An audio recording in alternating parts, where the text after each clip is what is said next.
కానీ ఈ ఎమ్మెల్సీ రానందుకు రాములు నాయక్ ఏమైనా బాధపడ్డాడు? ఎందుకంటే 2018 అనుకుంటా నాకు తెలిసి మీరు అక్కడ ఎమ్మెల్సీగా 2 ఏళ్ళు కూడా లేరు, రాజీనామా పెట్టి ఇక్కడికి వచ్చారు. ఇక్కడికి వచ్చినాక కూడా పెద్దగా మీకు పదవులు ఏం రాలేదు. అధికారంలోకి వచ్చినాక కూడా కేవలం వ్యవసాయ కమిషన్ మెంబర్ మాత్రం మీకు ఇచ్చారు. బాధపడ్డాడా రాములు నాయక్ ఏమన్నా? ఇప్పుడు ఏముంటదంటే నాకు పదవుల మీద మోజు లేదు. ఎక్కడైతే పదవి నాకు వస్తుందో ఆడ గల్లమిస్తాం. ఓకే, ఆ సామాజిక వర్గానికే సంబంధించే కాదు, సబ్బండ వర్గాలకు మనం న్యాయం చేస్తాం. ఉదాహరణకు ఎవరన్నా సర్పంచ్కు రాజీనామా చేసి రాడు, అధికార పార్టీలకెంచి సర్పంచ్ కానీ ఒక కౌన్సిలర్ కానీ రాడు. ఇంకా నాకు 2 సంవత్సరాలు ఉన్నప్పుడు నా ఎంట్రతోటి సంబంధం నాది నీ ఎమ్మెల్సీ పదవి అని ఆయన కేసీఆర్ నోటి అక్కడ పడేసి వచ్చిన తర్వాత ఎట్టి పరిస్థితుల్లో కాంగ్రెస్ పార్టీని తీసుకురావాలని చెప్తుంది. ఆ రోజులలో నాకు చాలామంది నేను పేర్లు చెప్పగానే నీకు ఎమ్మెల్సీ ఇస్తాం, ఎమ్మెల్సీ కాకపోతే 3 నెలల తర్వాత ప్రభుత్వం వస్తుంది, ఎంపీ అవుతుంది, ఎంపీ ఇస్తాం, లేకుంటే రాజ్యసభ ఇస్తాం. నమ్మి ఏమైనా మోసపోయాడా రాములు నాయక్? లేదా మోసపోవడం ఏది, ఆ ఈక్వేషన్లో కలవకపోయిండొచ్చు, లేకుంటే ఏమన్నా జరిగిండొచ్చు. నాకు పదవితోటి ఇంపార్టెంట్ కాదు. ఈ సామాజిక వర్గానికి మనం రీప్రజెంటేటివ్. నేను కాంగ్రెస్ పార్టీలోకి రాకముందే కానివ్వండి, ఇండియా లెవెల్లో నేను లీడ్ చేస్తున్నా. రేపు చాలా పెద్ద ఎత్తున ప్రోగ్రామ్స్ చేసుకుంటాం. తర్వాత ఇవాళ నాకు ఇచ్చినంత మాత్రం ఇయ్యనంత మాత్రం నేను బాధపడను. నేను ప్రజలలో ఉంటా, ప్రజల మంచిని పదవి ఉంటేనే ఉండేది ఏం లేదు. కానీ నేనైతే ముఖ్యమంత్రికి, రాష్ట్ర క్యాబినెట్కి, హైకమాండ్కి అందరికీ అప్పీల్ చేస్తున్నా, ఒక బంజారా సామాజిక వర్గానికి కనుక ఇస్తే పార్టీ బలోపేతం అవుతుంది. లేకుంటే పార్టీలో బంజారాలు కొంత అసంతృప్తితోటి ఉన్నారు.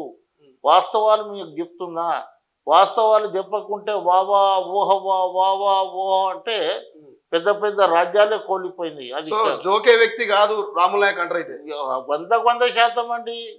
ఎందుకు ఇది చేసుకుంటాము, ఎందుకు మేము మస్క కొట్టుకుంటాము? ఇస్తే ఇస్తారు, లేకుంటే ఇయ్యరు, అంతే తప్ప రాములు నాయక్ పదవులు అది ఇది కాదు.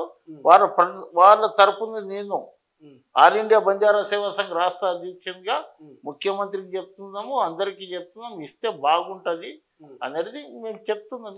ఇంటే సరే లేకుంటే ఇప్పుడు విప్ ఇస్తామంటున్నారు, డిప్యూటీ స్పీకర్ ఇస్తామంటున్నారు. సో దీనికి ఏమన్నా కాంప్రమైజ్ అవుతారా లంబాడ బంజారా జాతి మీరంతా కూడా?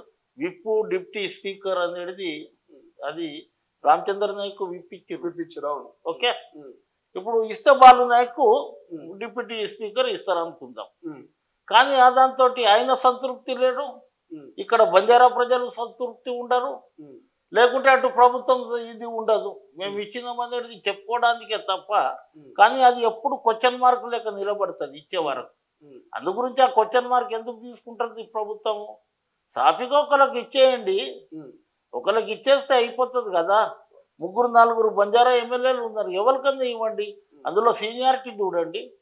ఇప్పుడు ఇచ్చింది సీనియారిటీ చూస్తే ఇక్కడ నల్గొండకెంచి బాలు నాయక్ వస్తాడు, లేకుంటే ఇటు రామచంద్ర నాయక్ ఉన్నాడు, లేకుంటే అక్కడ డాక్టర్ మురళి ఉన్నాడు, ఇంకా మా వైరాగ్యంచి రామదాస్ ఉన్నాడు. ఈ 4 కదా మీకున్న ఎమ్మెల్యేలు. ఒక లంబాడ సామాజిక వర్గంకి దాదాపు 40-42 నియోజకవర్గాల్లో వీళ్ళు డిసైడెడ్ ఫ్యాక్టర్. వీళ్ళు ఏదనుకుంటే అది అవుతుంది ప్రభుత్వం. మొన్న చూసుకున్నారు ఎన్నికల్లో, మొత్తం కాంగ్రెస్ పార్టీ హైకమాండ్కి గిట్ట తెలుసు ఈసారి మనకు బంజారాలు ఒక 1 సైడ్ వేసిర్రు.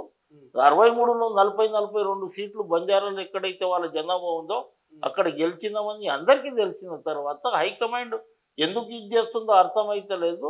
ఫస్ట్ బర్త్లోనే వాళ్ళకి ఇవ్వాలి, కానీ ఇవ్వలేకపోయారు.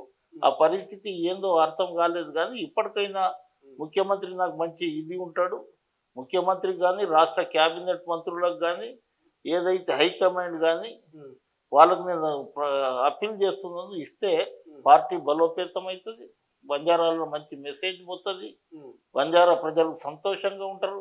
ఈ మంత్రి అయ్యి అన్ని చేస్తాడని వాళ్ళకి నమ్మకం లేదు, కానీ మా వాడు ఉన్నాడు బాబు ఒకడు అనేది చెప్పుకోవడానికి కొంత ఇదవుతుందనే ఉద్దేశంతో ఇవ్వాలి ఆల్ ఇండియా బంజారా సేవా సంఘ్ డిమాండ్ చేస్తుంది. ప్రపంచంలో ఏ మూల ఏ క్షణం ఏం జరుగుతుందో వేగంగా తెలుసుకోవడానికి తొలి వెలుగు వాట్సాప్ ఛానల్ని ఫాలో చేయండి.